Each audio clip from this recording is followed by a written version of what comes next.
नमस्कार साथियों, आप सबका पुनः स्वागत है श्रद्धा एस्ट्रो ज्योतिष में। कुंडली विवेचना की श्रृंखला में आज हम डिस्कस करेंगे स्वामी श्री चिन्मयानंद जी की कुंडली में कौन कौन से ऐसे योग रहे जिन्होंने स्वामी चिन्मयानंद को स्वामी चिन्मयानंद बना दिया। और अगर आपने कभी स्वामी चिन्मयानंद जी के जीवनी के बारे में पढ़ा होगा तो उन्होंने अपने जीवन में कई भूमिकाएं निभाई। क्रांतिकारी भी आप कह सकते हैं, लेखक भी कह सकते हैं, और विचारक भी रहे। और आध्यात्म में तो फिर आप जानते ही उनका बहुत बड़ा योगदान है। स्वामी चिन्मयानंद जी के बारे में आप जितना पढ़ेंगे उतना आपको कम लगेगा, क्योंकि इतना अधिक उन्होंने वेदों उपनिषदों पर बोला है।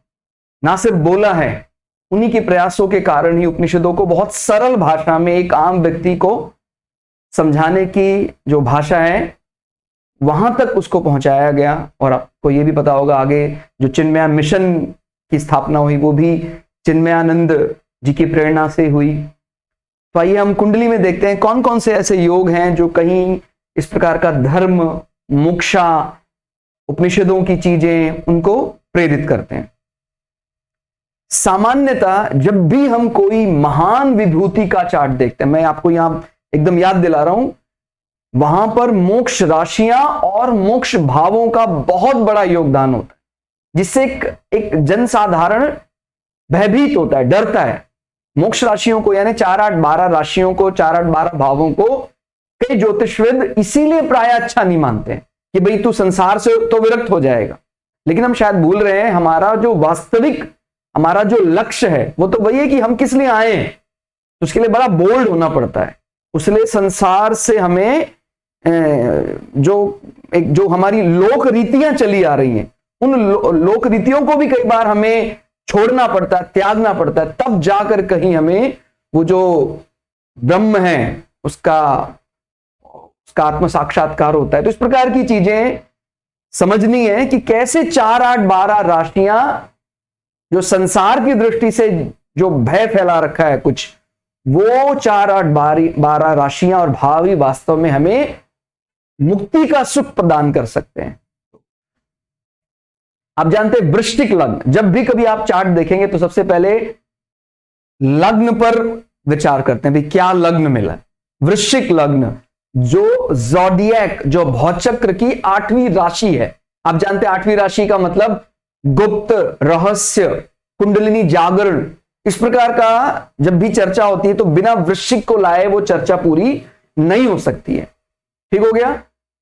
और फिर हम 8वीं राशि का प्राइमरी लॉर्ड, आप जानते हैं वृश्चिक राशि और एक्वेरियस राशि यानी कुंभ राशि, इनके लॉर्ड 2 माने जाते हैं। एक्वेरियस यानी कुंभ राशि का राहु भी सेकेंडरी लॉर्ड माना जाता है। इसी प्रकार से स्कॉर्पियो यानी वृश्चिक राशि का केतु भी सेकेंडरी लॉर्ड माना जाता है। तो उस पर भी हम जरूर विचार करते हैं। आप कभी भी वृश्चिक राशि, वृश्चिक लग्न का चार्ट देख रहे हैं और इसी प्रकार से कुंभ राशि, कुंभ लग्न का चार्ट देख रहे हैं, वहां जरूर ध्यान रखना है कि उसका सेकेंडरी लॉर्ड कहां है। या कई दफा तो सेकेंडरी लॉर्ड प्राइमरी लॉर्ड से भी ज्यादा फल देता है यदि प्राइमरी लॉर्ड का बल कहीं क्षीण हो गया है। तो प्राइमरी लॉर्ड कौन आप जानते हैं?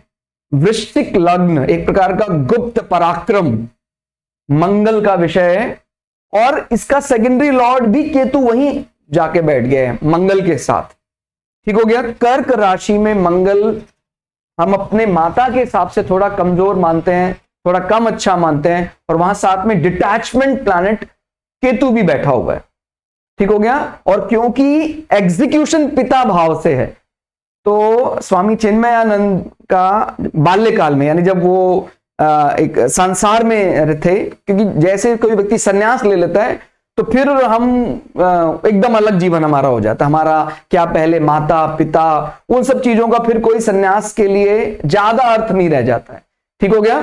लेकिन संन्यास से पहले की अगर हम बात करें, जब इनका बाल्यकाल में जन्म हो तो बहुत ही कम आयु में, 5 वर्ष की आयु में इनकी माता श्री का देहावसान हो गया था। और पिता से भी वो दूर ही दूर रहे बचपन में अपना, क्योंकि कर्क राशि जो होता है वो प्रजातंत्र मातृभूमि, मदरलैंड, इसके लिए बड़ा अगाध प्रेम होता है कर्क राशि को। और वहां लग्नेश होकर मंगल प्रबल राजयोग बना रहा है, तो वो भी काम उसको करना है, यानी रिलेटेड टू अवर कर्तव्य, अपना धर्म नवम भाव से एग्जीक्यूट कर रहा है। और वो डिटैच होकर, यानी पिता पूर्वजों से भी अगर दूर रहकर काम करना हो एक क्रांतिकारी की तरह, तो वो कुछ समय भी स्वामी चिन्मयानंद जी के जो शुरुआती वर्ष रहे एक विद्यार्थी जीवन में, उन्होंने वैसा समय भी बिताया।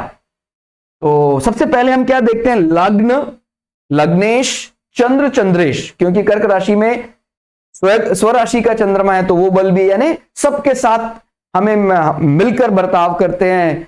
स्वामी चिन्मयानंद जी का शुरुआती जीवन था सबके साथ मिलकर बोलना।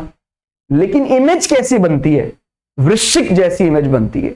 वृश्चिक यानी कि भाई ये सोसाइटी से क्या मानती है, सोसाइटी मानती है भाई गुप्त पराक्रम, चाहे मीठा बोलते हैं लेकिन गलत को गलत और सही को सही कहने का मादा रखते हैं। स्कॉर्पियो, और कुछ वर्षों तक अंग्रेज तंत्र या ब्रिटिश राज के खिलाफ भी जब उन्होंने क्रांतिकारी कुछ कदम उठाए थे, तो उनको ब्रिटिश लोग इनको चेस करने के लिए काफी उनको मशक्कत करनी पड़ी, जल्दी मिल नहीं पाए थे, क्योंकि वृश्चिक लग्न अपने आप को छुपाना बहुत अच्छे से जानता है। ठीक हो गया। तो इसी मतलब हम कह सकते हैं देश के प्रति प्रेम तो शुरुआत से ही रहा, लेकिन वो प्रेम कब आध्यात्म जुड़ गया उसके साथ में, वो हम देख सकते हैं कि भाई ये धर्म भाव से एग्जीक्यूट कर रहा है। हमारा जो समाज में हम किस प्रकार का जीवन जिएंगे, तो सबसे ज्यादा इंपॉर्टेंट अभी भाव देख रहे हैं तो कौन सा, नवम भाव। नवम भाव में हमारा लग्नेश भी चला गया, हमारा चंद्रमा भी वही है, और मंगल का नीच भंग भी हो गया। शुरुआत में ऐसा दिक्कतें आती बिकॉज मंगल जो है कमांडर है, वो डेबिलिटेटेड माना जाता है यहां पर। इसी कारण से माता को शुरुआत में, माने बाल्यकाल 5 वर्ष की उम्र में ही स्वामी चिन्मयानंद जी का जो माता का देहावसान हो गया था, इनकी चाची माँ ने इनका पालन पोषण किया, और घर में भी ज्यादा वर्षों तक निवास नहीं किया। बहुत जल्दी ही पहले देश के सेवा के लिए, उसके बाद फिर अपना प्रोफेशन में अपने जन्म स्थान से दूर आ गए और लेखन में लग गए। ठीक हो गया। लेखनी के लिए भी हम सर्वस्तक वर्ग के दूसरे और तीसरे भावों का बल यहां टटोलेंगे। तो लग्नेश मंगल का धर्म भाव में चंद्रमा के साथ प्रबल राजयोग संबंध है। ठीक हो गया। तो नवम भाव का पूरा पूरा संबंध रहेगा। नवम भाव यात्रा भी होता है, उस यात्रा में एक विरक्ति भी है क्योंकि केतु बैठा है। केतु मींस डिटैचमेंट, जिसको मोक्षा प्लैनेट भी बोलते हैं, और केतु का एस्पेक्ट हमारे लग्न में भी है, और गुरु केतु संबंध बहुत ज्यादा बली माना जाता है। जो मुक्ति की साधना के लिए लगे हैं, आप अपने चार्ट में उठा के देखें, आपके घर में किसी के चार्ट में ऐसा गुरु केतु का डायरेक्टली इनडायरेक्टली संबंध आता है, तो जो इस प्रकार की साधना में लगे हैं, बल्कि हम तो एक कदम और आगे जाके बढ़ते हैं कि केवल साधना नहीं, उनको अगला जीवन भी नहीं लेना है अगर गुरु केतु का मुक्त राशि या मोक्ष राशियों में धनात्मक संबंध आ रहा है। यानी कोई ऐसा उनको आपस में सेपरेट होने के लिए विवश नहीं कर रहा है अगर गुरु केतु का जो एजेंडा अगर वो पूरा करने वाले। बिकॉज देखिए, केतु जिसके साथ बैठा है वो सब भी गुरु के दोस्त हैं। गुरु की यहां से देख रहे हैं पंचम दृष्टि यहां है, और केतु की नवम दृष्टि गुरु पर है। अब इसमें यह बात यहां ये भी पुष्टि हो जाता है भाई गुरु केतु या केतु की कई ज्योतिषविद दृष्टि नहीं मानते हैं। मैंने भी कई बार बोला आपको, राहु केतु का एक दूसरे पर दृष्टि संबंध हम नहीं काउंट करते भाई। जैसे बोलते हैं उसको एक स्नेक की तरह माना जाता है कि राहु स्नेक हेड है और केतु उसका टेल है। तो जैसे किसी नाग के ऊपर अपने विष का असर नहीं पड़ता है, तो राहु केतु का भी अपनी दृष्टि का संबंध नहीं माना जाता है, जिसको बोलते हैं नेत्रहीन है वो। तो किस विषय के लिए, कौन सी दृष्टि के लिए नेत्रहीन मानते हैं? 7वीं दृष्टि के लिए। लेकिन 5वीं और 9वीं दृष्टि अगर काउंट नहीं करेंगे तो कई ऐसे महत्वपूर्ण विषय हैं जो हम अलाइन ही नहीं कर पाएंगे, समझ ही नहीं आएंगे कि कैसे है वो। गुरु की 5वीं दृष्टि और केतु की 9वीं दृष्टि, तो फिर गुरु केतु का संबंध आ जाता है, दृष्टि संबंध। और मोक्ष राशियां, ज़ोडिएक की मोक्ष राशियां, 12वीं राशि पाइसेस जो सबसे मजबूत मोक्षा राशि मानी जाती है। ठीक हो गया। डिपार्चर ऑफ सोल देखा जाता है, गुरु आश्रम देखा जाता है। तो जो आरुधा मिला स्वामी चिन्मयानंद जी को, आरूढ़ लग्न या आरुधा कह देते हैं, वो भी पाइसेस मिला, मीन राशि। यानी पहली दफा अगर किसी ने स्वामी चिन्मयानंद जी के बारे में सुना तो आरूढ़ क्या जा रहा है, मीन, और वहां स्वग्रही बृहस्पति बैठे हुए हैं। गुरु आश्रम से आप समझते हैं, पहले ऋषिकेश में गुरु आश्रम में वास किया, उसके बाद और हिमालय में गढ़वाल और नेपाल के आसपास वहां जाकर उन्होंने कुछ समय वास किया। वही वास्तव में उनको ज्ञान की प्राप्ति हुई। ठीक हो गया, जो आध्यात्मिक ज्ञान है और इस प्रकार जो जागरण है, यानी जिस ज्ञान के बाद कुछ पाना शेष नहीं है, इस प्रकार का जो एनलाइटनमेंट जिसको माना जा सकता है, जागरण माना जा सकता है, वो हिमालय में प्राप्त हुआ। तो गुरु पंचम भाव जो समाज की दृष्टि से हमारा विवेक बुद्धि भी माना जाता है और बहुत भाग्यशाली मानते हैं हम। आपने अगर हमारे पुराने चार्ट देखे होंगे, भाई देखिए, पंचम भाव का स्वामी जो अर्जित पुण्य है वो भी स्वग्रही है। नवम भाव का स्वामी जो सबसे मजबूत लक्ष्मी त्रिकोण है वो भी स्वग्रही है।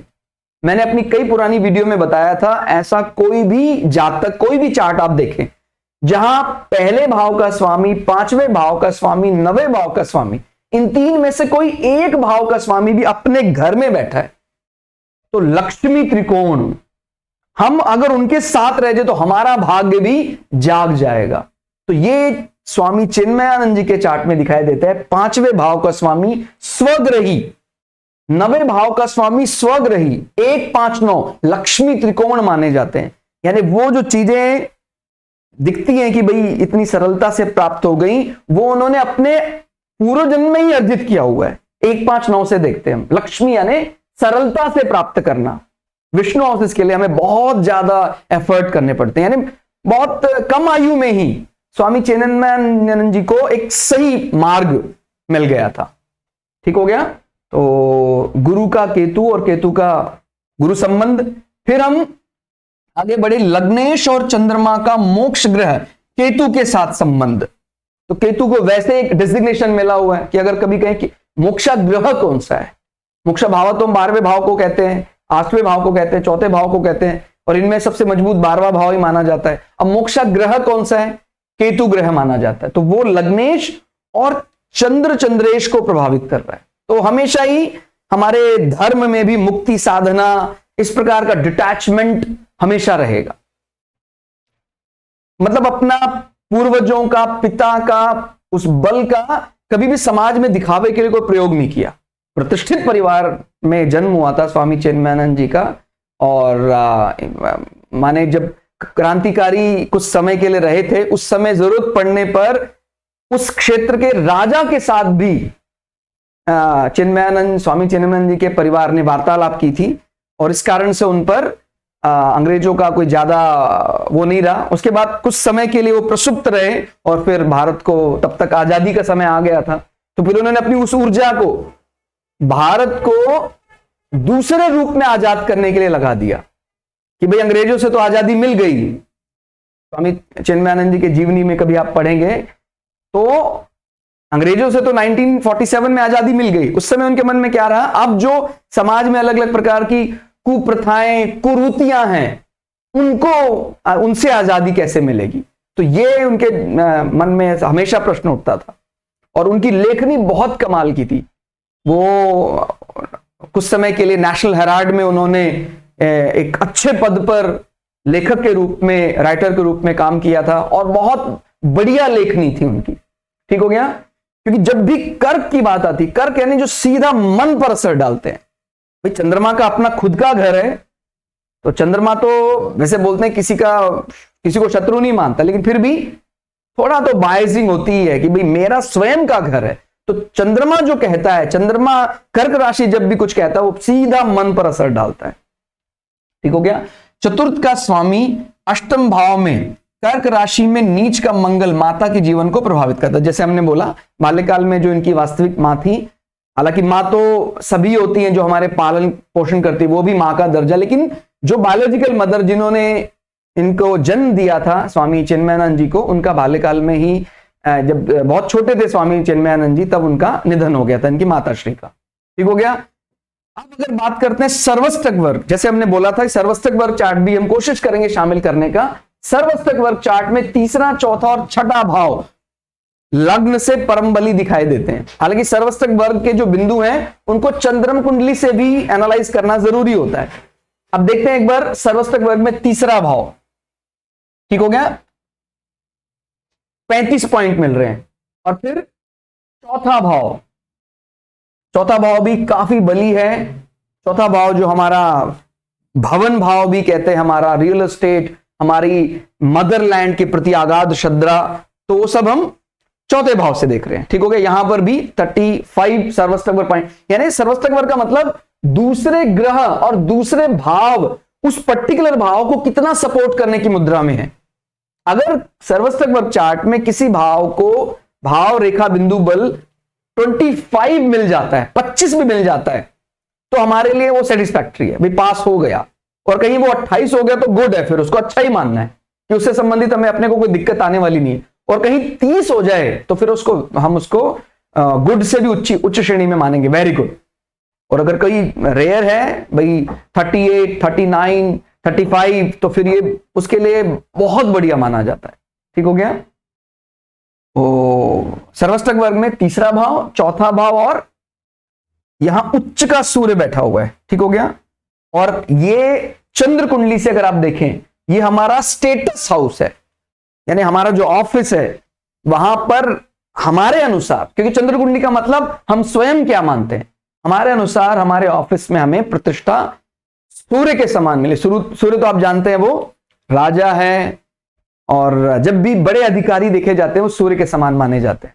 तो बहुत बढ़िया, मतलब ऐसा नहीं था, कई दफा हम जीवन में जो हमारा ब्रह्मचर्य, गृहस्थ, वानप्रस्थ, हम वानप्रस्थ या गृहस्थ को त्यागते हैं और सन्यास की तरफ चले जाते हैं। कई बार हम जब जीवन में हमारे सांसारिक जीवन से निराश हो जाते हैं, लेकिन निराशा से उन्होंने सन्यास धारण नहीं किया। ये एक मूल विषय, यानी कई दफा क्या होता है, हमारी जो शुरुआत होती है जीवन में, संसार को त्यागने की शुरुआत, कई दफा हम कोई संसार में कोई वस्तु हासिल नहीं कर पाए, तब ऐसी होती है। लेकिन स्वामी चिन्मयानंद जी के चार्ट में अगर आप देखेंगे, कोई ऐसी किसी चीज से कोई ऐसी निराशा नहीं लगी कि वो सांसारिक दृष्टि से कोई अचीवमेंट नहीं मिल पाई, इसीलिए उन्होंने संन्यास ले लिया, ऐसा कुछ नहीं दिखता है। क्यों?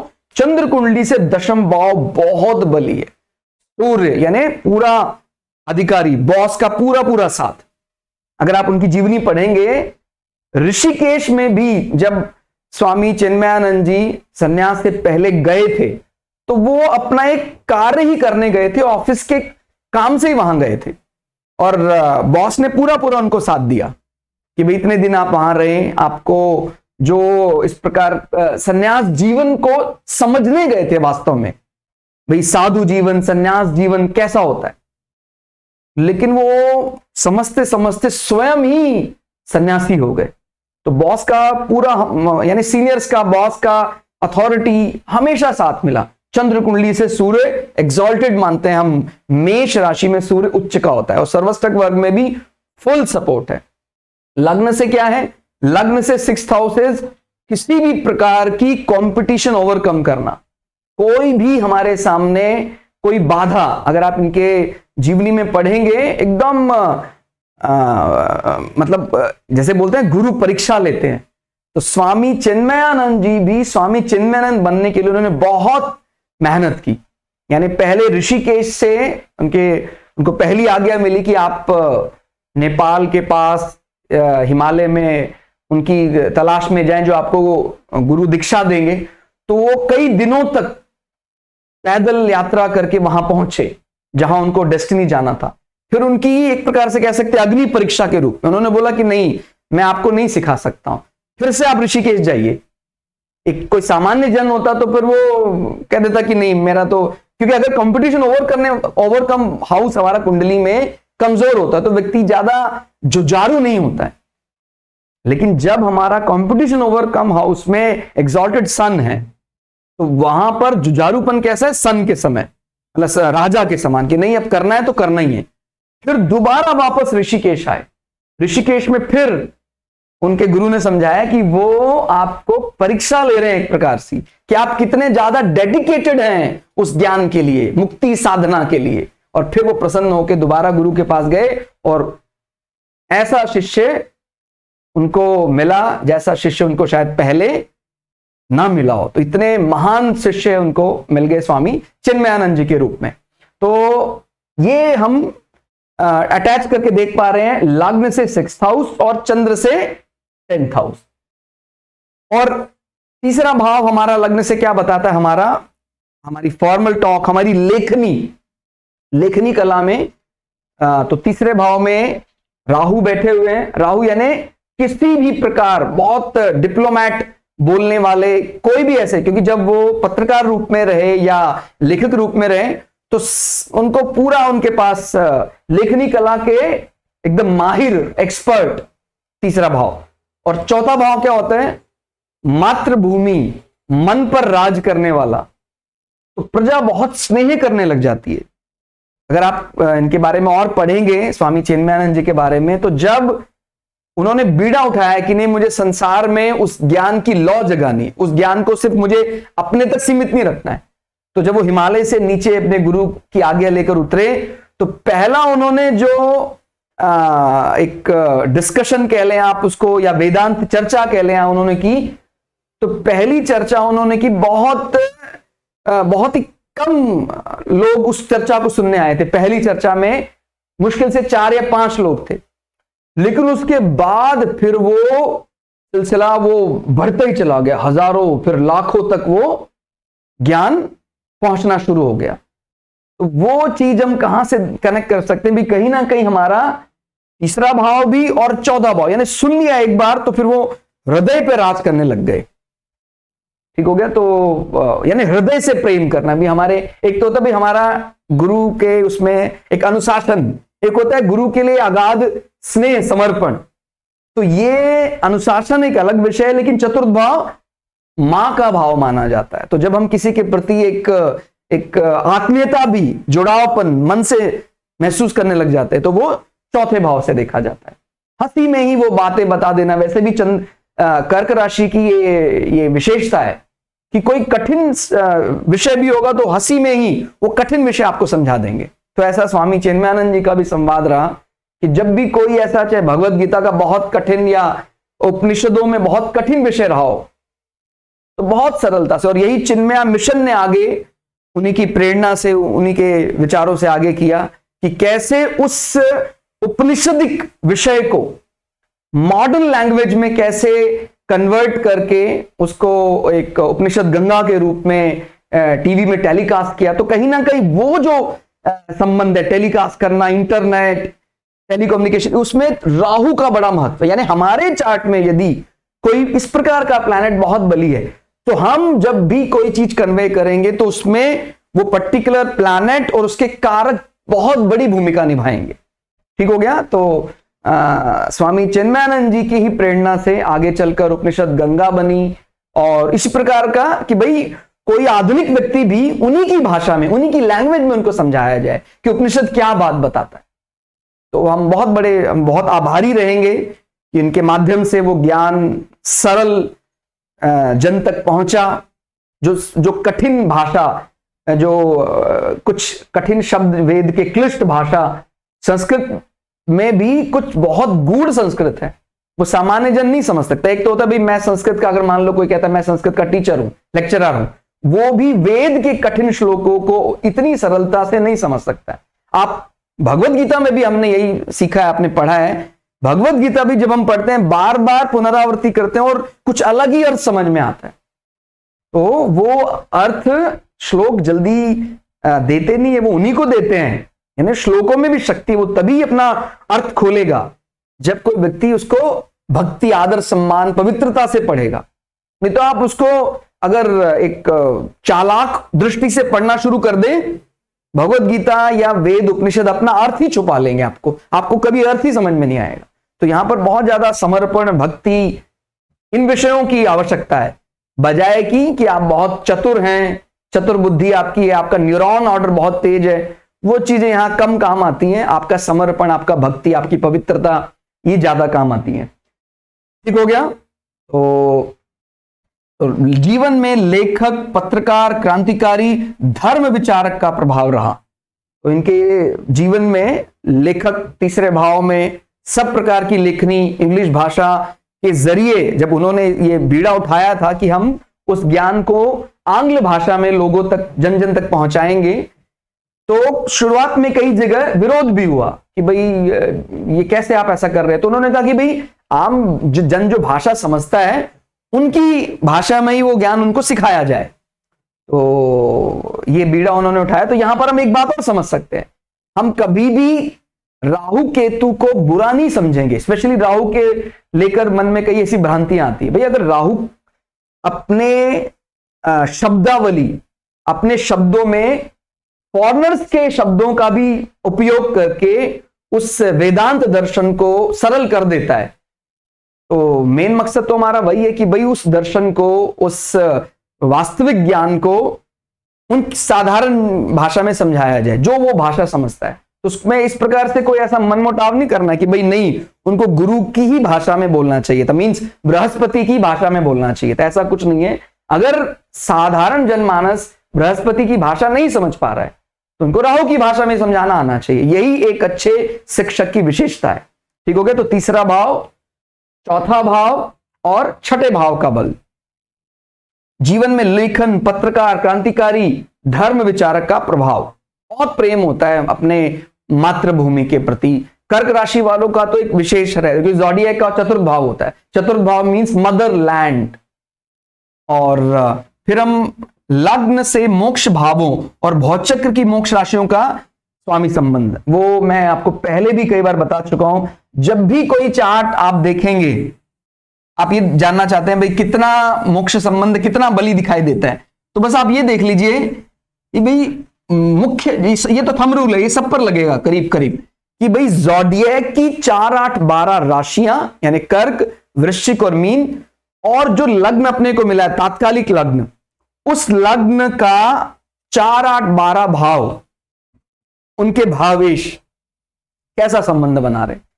अगर उनका पॉजिटिव संबंध आ रहा है तो व्यक्ति का मुक्ति साधना और इन विषयों पर बहुत अच्छी पकड़ होगी। तो आप देखिए ज़ोडिएक की कर्क राशि, वृश्चिक राशि और मीन राशि, संबंध आ रहा है इनके स्वामियों का। आप देख रहे हैं संबंध आ रहा है बाकायदा गुरु केतु पर और केतु गुरु पर। और जब भी कोई प्लैनेट किसी के साथ बैठकर दृष्टि डालता है तो उसकी दृष्टि पर भी उन ग्रहों की फिलॉसफी अप्लाई हो जाती है। जैसे मान लीजिए मैं अकेला बैठकर कहीं दृष्टि डाल रहा हूं और मैं किसी से इंस्पायर होकर, किसी से प्रभावित होकर दृष्टि डाल रहा हूं, ये दो अलग अलग विषय हैं। यानी मेरी जो मैं अकेला हूं तो मेरा खुद का विषय रहेगा, और मेरी अगर साथ में कोई व्यक्ति तो मेरी संगत पर उनका प्रभाव आ गया है। और फिर जब मैं दृष्टि डाल रहा हूं तो उस दृष्टि पर भी, माने केतु की दृष्टि पर भी कहीं ना कहीं चंद्रमा और मंगल संबंध जाएगा। ठीक हो गया। और कई ज्योतिषवेद या कई हमारे जो मित्र हैं जो ज्योतिष पढ़ रहे हैं, वे कह सकते हैं कि सर चंद्रमा और केतु का संबंध यहां क्या बताता है। चंद्रमा और केतु का संबंध जब हम एकांतवास के लिए जाते हैं तो ये बहुत बढ़िया माना जाता है। सामान्यतः इसको अगर नेगेटिव बन जाता है तो फिर हम ये बोलते हैं कि भाई व्यक्ति कई दफा एंजाइटी का शिकार हो जाता है अगर वो ऋणात्मक राशि में कमजोर होकर चंद्रमा जा रहा है। लेकिन चंद्रमा अपने खुद के घर में है, तो फिर जब ये चंद्रमा को एक प्रकार से सेकेंडरी लॉर्ड का साथ मिल रहा है और यहां प्रबल राजयोग बन रहा है, तो फिर ये वाला जो गुप्त पराक्रम है, ये वाला जो डिटैचमेंट है, ये हमें उससे अटैच करवा देगा। ठीक हो गया। तो ये वाला जो कुछ समय के लिए संवाद ना करना संसार के साथ, क्योंकि हमें उसके साथ संवाद करना है, तो चंद्रमा केतु ये भी एक बहुत पॉजिटिव साइन है। गुप्त रहकर यानी चुप रहकर साधना में लगे रहना। ठीक हो गया।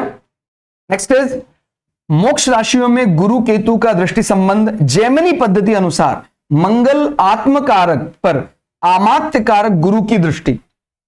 जैमिनी ऋषि पराशर ऋषि के ही एक प्रकार से शिष्य माने जाते हैं, और उनका भी जो चर कारकों का ये जो उन्होंने शिक्षा दी, ये भी बहुत सटीक लगती है कहते हैं अगर आत्मकारक का संबंध हमारे लग्न के साथ आता है और लग्नेश के रूप में आता है तो बहुत बढ़िया माना जाता है। तो आत्मकारक कौन बन रहे हैं? मंगल जो स्वयं लग्नेश है वो आत्मकारक होकर कहां बैठ गए हैं? नवम भाव में। और नवम भाव में आत्मकारक, आत्मा के लिए जो जिम्मेदार, प्रथम भाव के लिए जो जिम्मेदार, उस पर आमात्य कारक आरूढ़ लग्न होकर दृष्टि बनाए। आरूढ़ लग्न मतलब हमारी सोसाइटी में जो पहली वर्चुअल इमेज जाएगी, फर्स्ट इंप्रेशन जाएगा, विदाउट नोइंग मोर, यानी हमारे बारे में कोई ज्यादा नहीं जानता है, केवल थोड़ा बहुत जानता है। पहली बार अगर स्वामी चिन्मयानंद जी के बारे में किसी ने पढ़ा है, सुना है, तो तब भी उसके मन में मीन राशि का गुरु, ये आरूढ़ लग्न जाएगा। ठीक हो गया। और यहां से गिनेंगे तो सूर्य आरूढ़ लग्न से दूसरे भाव में आ जाता है। आध्यात्मिक वाणी भाव मानते हैं दूसरा भाव, उच्च का सूर्य बैठा हुआ है। तो आरूढ़ से भी दूसरा भाव बहुत बली है। और आरूढ़ से तीसरे भाव में देख रहे हैं आप, बुध बैठा हुआ है। यानी हमारी आध्यात्मिक वाणी और हमारी सांसारिक वाणी, इसको अलग अलग कैटेगरी में रखना है। हमारा लग्न यानी जो व्यक्ति अब हमें जानने लगा, रूटीन में जानता है, वो रियल इमेज रखता है। आरूढ़ का विचार ज्यादातर हम तब करते हैं जब कोई व्यक्ति उसका प्रभाव समाज में बड़े सर्कल में दिखाई देने लग जाता है। ठीक हो गया। नहीं तो सामान्यतः लग्न से देखते हैं और चंद्र कुंडली से देखते हैं। तो ये भी आप एड ऑन कर सकते हैं कि भाई बहुत बड़े हिस्से में हमें बहुत लोग जानने लगे, तो जो पहली छाप हम किसी के मन में आ सकती है। कई दफा कोई फिल्म एक्टर वगैरह होता है, उसका फैन फॉलोइंग बनता है, या कोई धर्माधिकारी हैं, या कोई भी सेलिब्रिटी हैं, बड़े सेलिब्रिटी हैं, उनका पहला इंप्रेशन ऐसा बन सकता है कि यार ये तो बड़े हंसमुख हैं, और मतलब वो कुछ एक्टिंग ऐसी कुछ करते हैं। लेकिन जब हम उनके नजदीक कोई बातचीत करते हैं उनके जानने वालों से, परिवार के लोगों से, कहते नहीं ये तो बहुत अनुशासित है, ये तो एकदम कमांडर की तरह रहता है, कहता ये तो हमें हमेशा हंसते दिखाई देता है। तो जो पहली इंप्रेशन जाती है वो आरूढ़ से जाती है। ठीक हो गया। तो आरूढ़ एक अलग विषय है और लग्न एक अलग विषय है। तो जैमिनी पद्धति अनुसार आत्मकारक पर आमात्य कारक जो आरूढ़ लग्न बनकर दृष्टि डाल रहा है, तो ये इस प्रकार, यानी आमात्य का मतलब जो हमारा एसेट्स कह सकते हैं, हमारा जो एकत्रित धन, महालक्ष्मी। तो अब महालक्ष्मी जो कारक है और जो हमारा आत्मा कारक है, वो आपस में जब संबंध बना रहे हैं, तो इसका मतलब हमारा जो मुख्य धन, वो हम आत्मा का धन ही मान रहे हैं। ठीक हो गया। तो आत्मकारक पर आमात्य कारक की दृष्टि है, और इस भाव में बैठा ग्रह है केतु, वो भी अपनी नवी दृष्टि से अमात्य कारक गुरु को प्रभावित कर रहा है। यानी हमारा जो धन हम मान रहे हैं, किसको मान रहे हैं? अध्यात्म को, आत्मा की ज्ञान को ही हम अपना सबसे बड़ा धन मान रहे हैं। तो ये एक अच्छा संबंध मानते हैं आध्यात्म जाग। वैसे तो कोई भी किसी भी चार्ट में आप उठाकर देखें, पहले भाव का स्वामी अगर आत्मकारक से संबंध बनाता है, या यहां बैठ जाए या पहले भाव के स्वामी के साथ कहीं भी बैठ जाता है, तो वो बहुत बढ़िया माना जाता है आध्यात्म के लिए कुछ बड़ा हासिल करने की दृष्टि से। सूर्य का उच्च राशि में होकर शत्रुजय सेवा भाव में होना। ठीक हो गया। तो शत्रुजय भी माना जाता है छठा भाव, और 6th हाउस को हम सेवा के लिए भी देखते हैं। तो उच्च का सूर्य समान सेवा में भी, जिस प्रकार से पहली जो छाप स्वामी चिन्मयानंद जी के मन में पड़ी थी, वो कहीं ना कहीं सेवा के रूप में पड़ी थी। जब वो ऋषिकेश गए थे समझने के लिए कि क्या अध्यात्म, क्या वैदिक दर्शन, क्या सन्यास जीवन, तो उन्होंने देखा कि वो सन्यासी हैं और फिर भी वो किसी चैरिटेबल ट्रस्ट में कोई हॉस्पिटल चला रहे, तो उनसे बहुत प्रभावित हुए। सेवा भाव, ये हॉस्पिटल भाव भी माना जाता है। तो इनके जीवन में भी वो बहुत बड़ा प्रभाव रह गया कि भाई हमें भी सेवा, इस प्रकार की चैरिटी, समाज के लिए मेडिकल सर्विसेज, ये सब देनी चाहिए। तो इसका भी बहुत बड़ा प्रभाव जीवन में चार्ट में देखा जा सकता है छठे भाव से। तो जब भी कभी हम कोई भी चार्ट देखें, तो सबसे ज्यादा महत्वपूर्ण यही होगा कि लग्न कौन सा मिला है, लग्नेश कहां चला गया है, चंद्र कहां बैठा हुआ है, और चंद्रेश कौन है। और मोटा मोटा ये है, अगर आप मुक्ति की दृष्टि से देख रहे हैं किसी चार्ट को, तो मोक्ष राशियों का बड़ा महत्व होता है। तो आज के लिए फिलहाल इतना ही। हालांकि मैंने बताया चार्ट अनंत है, हम स्वामी चिन्मयानंद जी के चार्ट के बारे में जितना डिस्कशन करता रहे कम है। हम शायद 1 साल भी लगातार रिकॉर्डिंग करते रहे इनके डिविजनल चार्ट्स, और लेकिन हम सामान्य जनमानस हैं, मेरी बुद्धि बहुत सामान्य है, तुच्छ बुद्धि है मेरी। तो जितना उस तुच्छ बुद्धि से हम ज्ञान हासिल करने की कोशिश कर रहे हैं, तो उसके लिए हम आप सबका और स्वामी चिन्मयानंद जी का आशीर्वाद चाहते हैं कि भाई हमारी बुद्धि धीरे धीरे अपग्रेड हो और हम और गंभीर विषयों पर भी चर्चा करें। ठीक हो गया? तो कोशिश करेंगे हम और भी कई ऐड ऑन, धीरे धीरे कई जो हमने वीडियो अपलोड किए हैं उनमें भी और क्या ऐड ऑन किए जा सकते हैं वो भी आप लोगों के साथ शेयर करेंगे। आज के लिए इतना ही, मिलते हैं अगली वीडियो में। तब तक के लिए जय श्री भगु पराशरा, जय श्री शुक्राचार्य, नमस्कार।